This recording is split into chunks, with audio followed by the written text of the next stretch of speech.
I want to give just a special thank you to the people that are downstairs with the children today and welcoming them and being with them. Just acknowledge them and thank them for being with the kids. This morning's reflection, as I was preparing it, started off very simply. I was thinking about the very warm welcome and hospitality that my family received this first Thanksgiving here in Western Michigan from members of this community.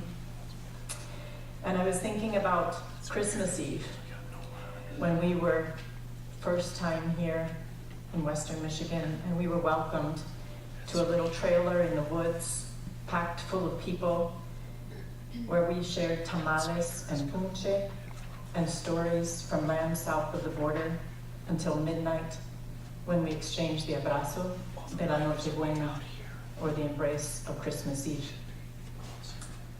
And I was reflecting on the strong instruction and spiritual traditions from around the world on the importance of welcoming the stranger in our midst, on the hospitality extended by Native people in this land to the first immigrants, helping them to survive here, and on the ethic and strong practice of welcome and hospitality that we experienced in Central America, and especially in Nicaragua when we were strangers in that land. A welcome all the more precious because it was as extended at a time when our country's actions were extremely hostile and causing enormous suffering. And I was saddened by news in January of the raids targeting people who fled Central America last year and deporting them, and saddened by the continued news of refugees traveling the world searching some place to land. And then things erupted in Honduras over the weekend, and homes were bulldozed in the community that I spoke of here last fall, where one of our friends won the Goldman Environmental Prize for their work to fight an hydroelectric dam in their community.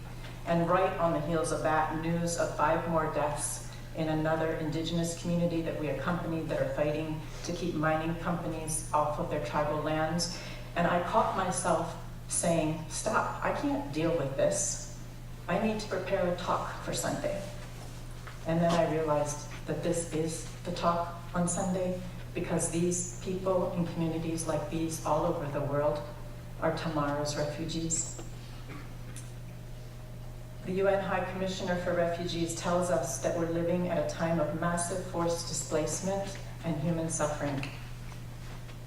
They say globally, 1 in every 122 humans is now a refugee, displaced, or seeking asylum. So think about the numbers. That would be one of us in this room. And we watch the drama of shell-shocked people fleeing Syria and Afghanistan, desperately trying to find hospitality and finding fences, razor wire, heat detectors that betray their warm bodies, and walls instead, pushing them into sea where they are so much more vulnerable.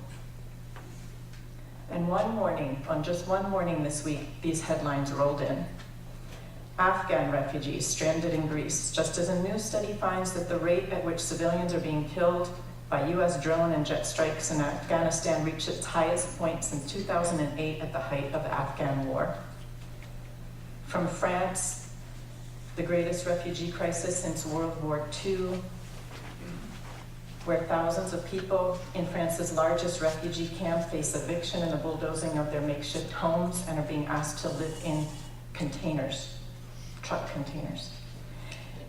In Germany, a mob ambushed a bus carrying asylum seekers, and a shelter in Saxony was set on fire, and onlookers cheered the blaze. In the United States, 31 governors protested welcoming refugees from Syria, including Michigan.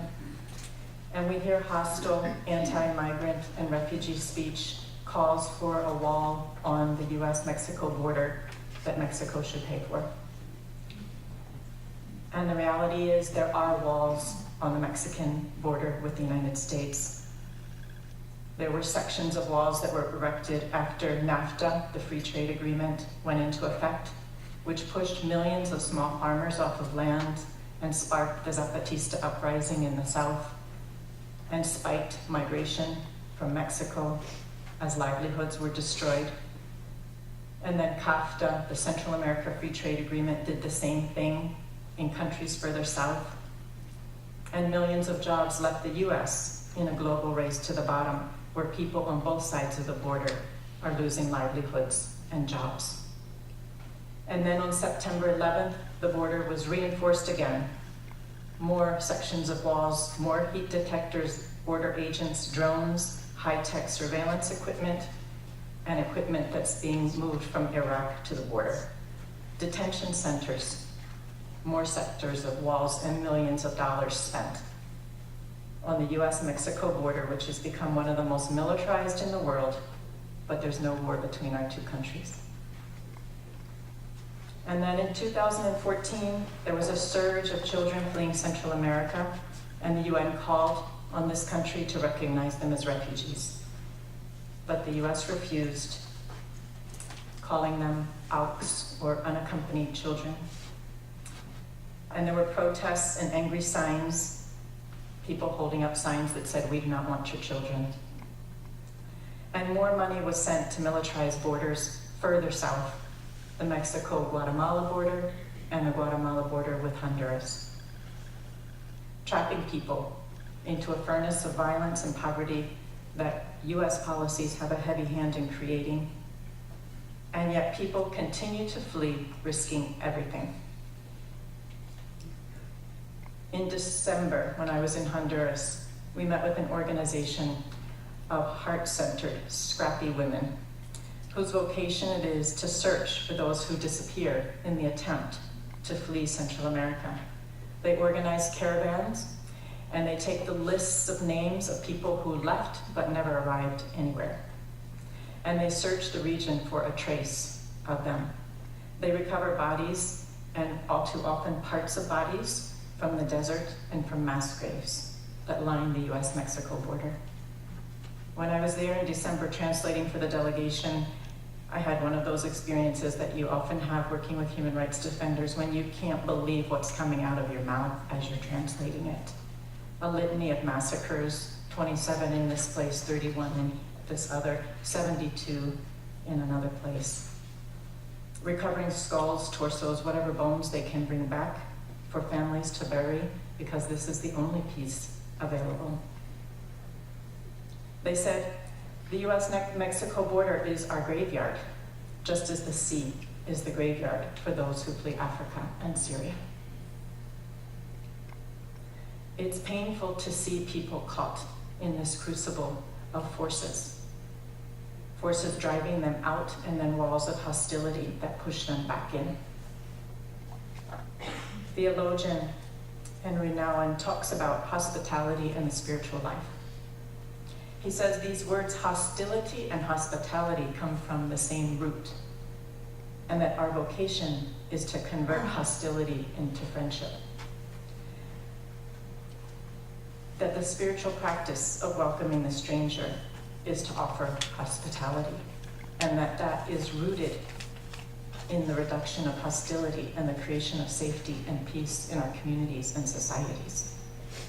He says we can only do this by centering our lives in our hearts, paying attention to what is happening there, paying attention to what tightens and constricts, what causes the heart to close, shut down, put up walls.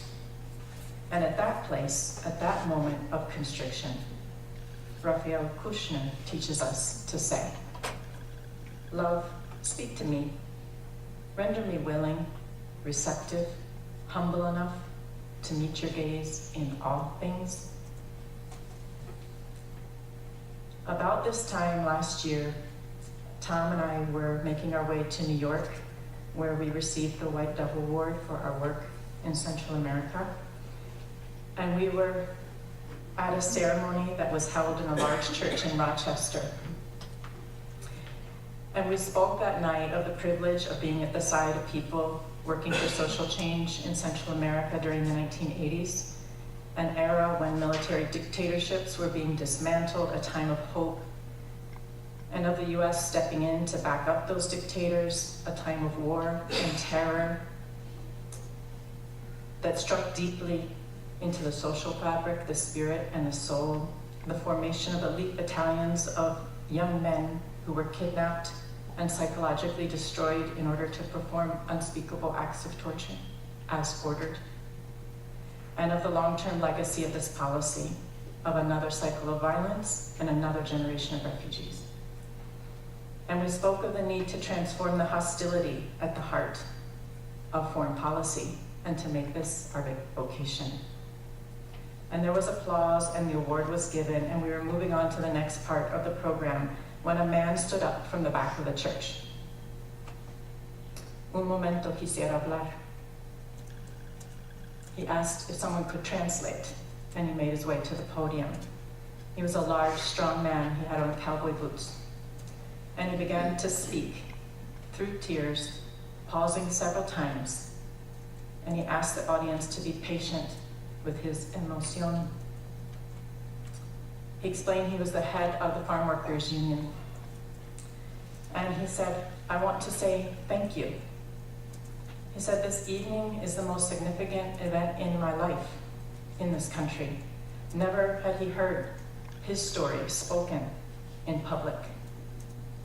He said, these truths that you spoke were my story and the story of so many others who are here.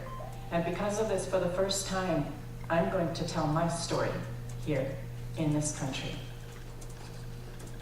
And he spoke his story of being a young student in El Salvador at a time of social change, and the great hope he had, and of being captured and beaten by the Mano Blanco death squad. And he spoke of the youth of El Salvador having two options: forced recruitment into the death squads of the dictator or to fight them. And like so many others, he fled. He said he remembers human rights defenders from the US coming to accompany the communities during this time of hostility, and the communities received them with open hearts and called them angels on earth because they came to see what was happening and to tell our stories. And he said the same policies of economic and military violence continue to drive people out of the region today, and that these policies and the presence of undocumented workers are two sides of the same coin. He said we need more angels and more people to see what is happening and tell our stories. And then another man got up to speak. A father who was just visiting from Mexico, and he was there looking for his son. His son was a farm worker, and he had been killed when a truck backed over him at a loading platform and crushed his body. OSHA says that the company should pay $7,000 for the life of his son, but there's no way to enforce it. His father said, there's nothing more to be done for my son. And as long as there are policies that displace people and make it impossible to survive, forcing people to flee, this country will be full of workers who do hard, important work and live here in hiding in the shadows, heads down, afraid, as if they were criminals who can be crushed and killed, whose lives are literally worth nothing. And he said, thank you in the name of my son. And there were long hugs and tears on the center of that stage that night. And my friend who was in charge of keeping the program on track for the evening had given up. And he said, never has this happened before. This is real. And for us, those men were the real award that night. Those men who some would call illegal aliens, who risked sharing their tears, their pain, their stories in public, speaking with open hearts in friendship. They were our angels that night. And for a moment, we all experienced what now uncalls, that hospitable place where life can be lived without fear, where community can be found, a free and fearless space, where brotherhood and sisterhood can be formed and fully experienced. And many of us experienced this space and this hospitality in the 1980s, in the middle of the war. It was a time when US policy was hostile, there was a war, there was an economic embargo, and we were welcomed, and we formed friendships and community. We worked together to reduce hostility, to build peace. and I wanted to share one story from that time. It was one of the most hostile moments in the war. Ronald Reagan had been elected for a second term, and within days the war had escalated. There were Black Hawk jets doing overflights, sonic booms that sent little children to the floor and under tables several times a day. And there was a battleship, a US destroyer that had moved into Nicaraguan waters at the port of Corinto, and the country was preparing for a military invasion. Witness for Peace, the ecumenical human rights project that we worked with, said, we all need to be in Corinto. And so we went to this old port town, which reminded me of a scene out of Dickens' London. A maze of lean-to wooden houses stacked on stilts, twisting through narrow streets, and steamy, murky waters swirling below. And this little town had been attacked already 5 times. The last attack by high-speed boats that invaded Nicaraguan waters and fired mortars at the fuel tanks on the wharfs, exploding them and setting the tinderbox of a town on fire. There's only one bridge to exit and enter, Corinto, and 27,000 people had to be evacuated before it was blown up, trapping them in the fire, and they did it in 3 hours. But this time, there was a US destroyer sitting in their waters, and we arrived as strangers. We met with community leaders and officials, and we explained that we came in friendship and that we wanted to call all of the US citizens that were living in Nicaragua to come to Corinto, and that we wanted to go out on the water to talk to the destroyer as US citizens who were living and working in the country. And we wanted to say that we would tell them that we've been received in friendship and to call for peace. And we explained that we also wanted to camp out on the beach and stay there until hostility was reduced. We said that we understood this was a militarized zone and that they were in a high state of alert and that we needed their permission to do this. We said we would find a civilian fishing boat and we wanted to go out to the destroyer. We could accept no military protection. And one other detail was that for this camp that we wanted to set up, we had no tents, and did anybody have any idea where we could borrow some? And everyone agreed to the entire plan. The local church welcomed us, set up a place for us to take showers and get food, and found us tents. And I wrote about this in my journal.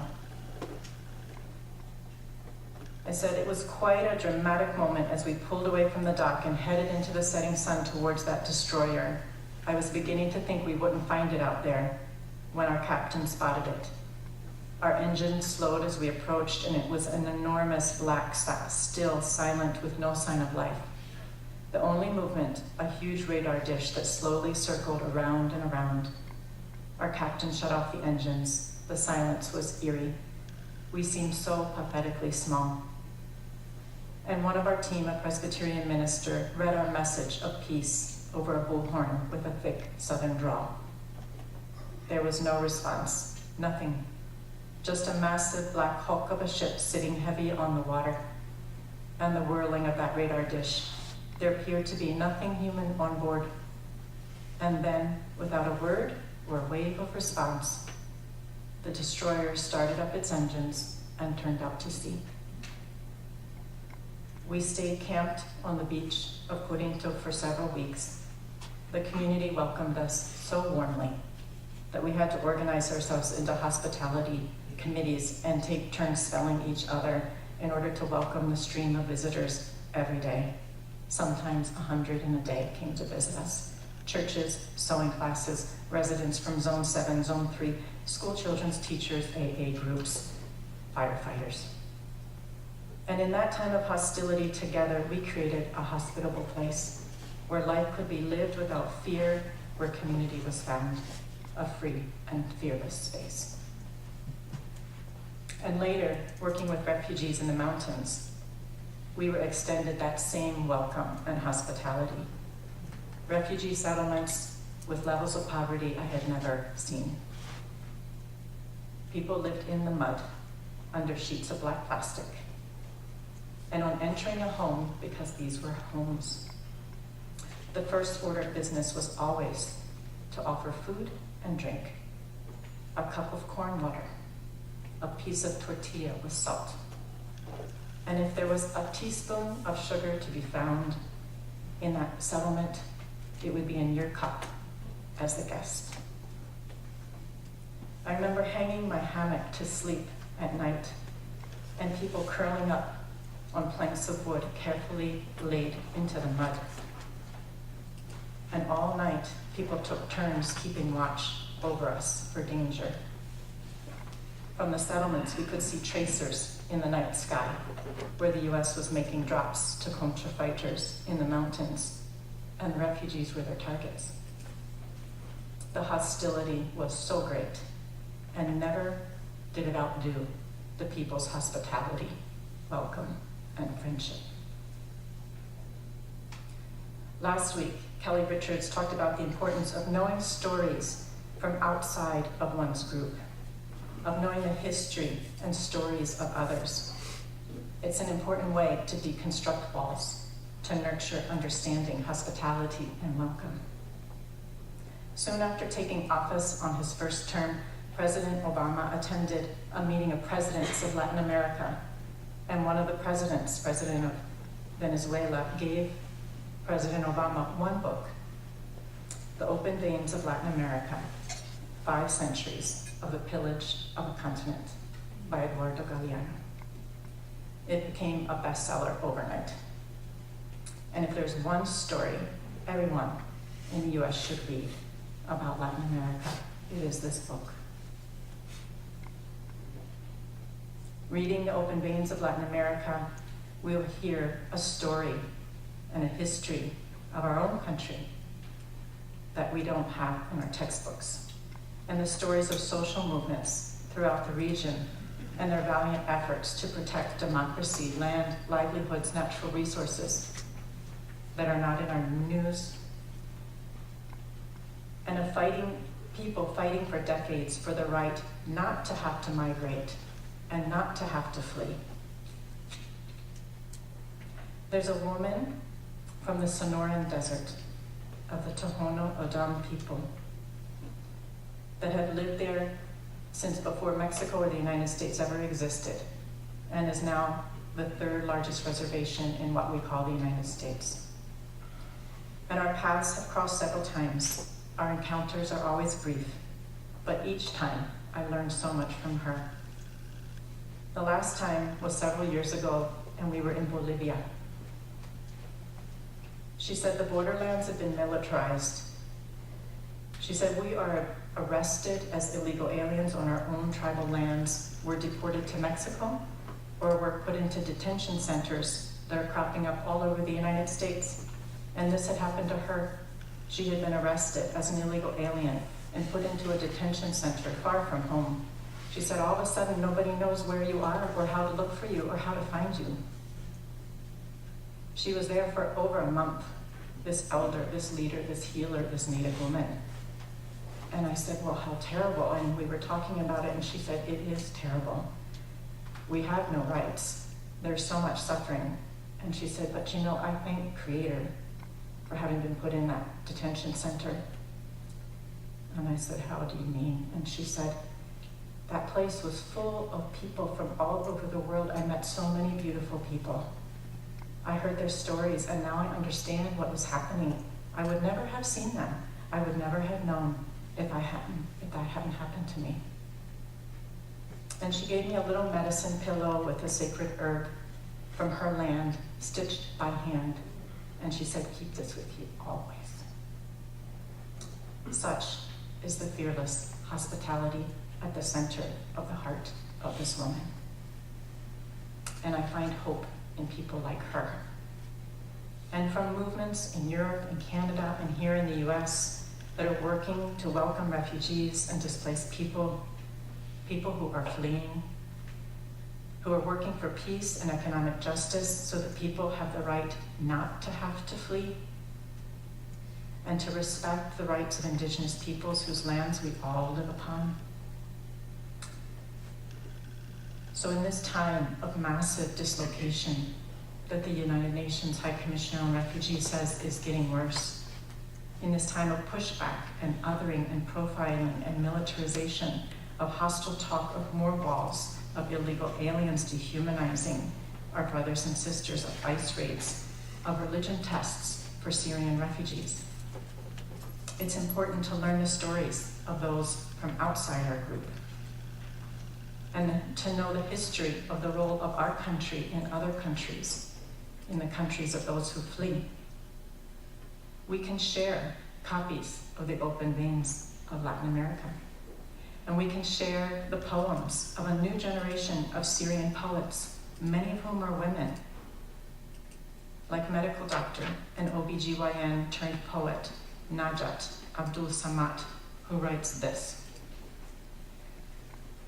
"When I am overcome with weakness, I bandage my heart with a woman's patience in adversity. I bandage it with the upright posture of a Syrian woman who is not bent by bereavement, poverty, or displacement as she rises from the banquets of death and carries on shepherding life's rituals. She prepares for a creeping, ravenous winter and gathers the heavy firewood branches stick by stick from the frigid wilderness. She does not cut a tree, does not steal, does not surrender her soul to the weariness, does not ask anyone's charity, does not fold with the load, does not yield midway. I bandage it with the steadiness of a child's step in the snow of a refugee camp, a child wearing a small black shoe on one foot and a large blue sandal on the other, wandering off and singing to butterflies flying in the sunny skies, butterflies and skies seen only by his eyes. I bandage it with December's frozen tree roots, trees that have sworn to blossom in March or April.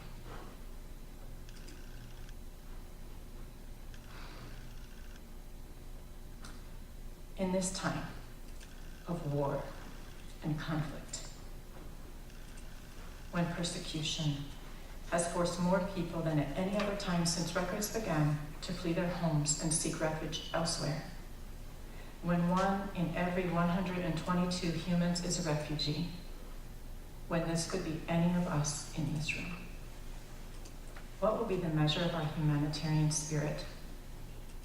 What will be the measure of our civilization? In this time, when half of all refugees are children, can we center our lives in our hearts, be rendered willing, receptive, humble enough to meet love's gaze in all things, in the stranger, the refugee, the displaced, the child?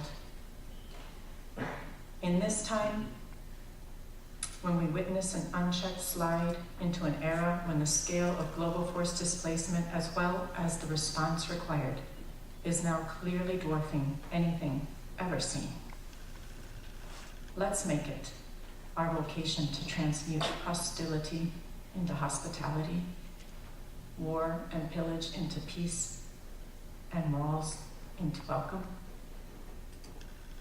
and share the stories of others, and attend the game Wednesday night in Muskegon Heights and say, this is a safe place, this is community. And I want to just end with this poem by Naomi Shihab Nani about the spirit of hospitality. She says, the Arabs used to say, when a stranger appears at your door, feed him for 3 days before asking him who he is, where he's come from, or where he's headed. That way he'll have the strength to answer you. Or by then, you'll be such good friends, you won't care. Let's go back to that. Rice, pine nuts, here, take the red brocade pillow. My child will serve your horse water. No, I was not busy when you came. and I was not preparing to be busy. That's the armor everyone puts on at the end of the century, to pretend they had a purpose in the world. I refuse to be claimed. Your plate is waiting, and we will snip fresh mint into your tea.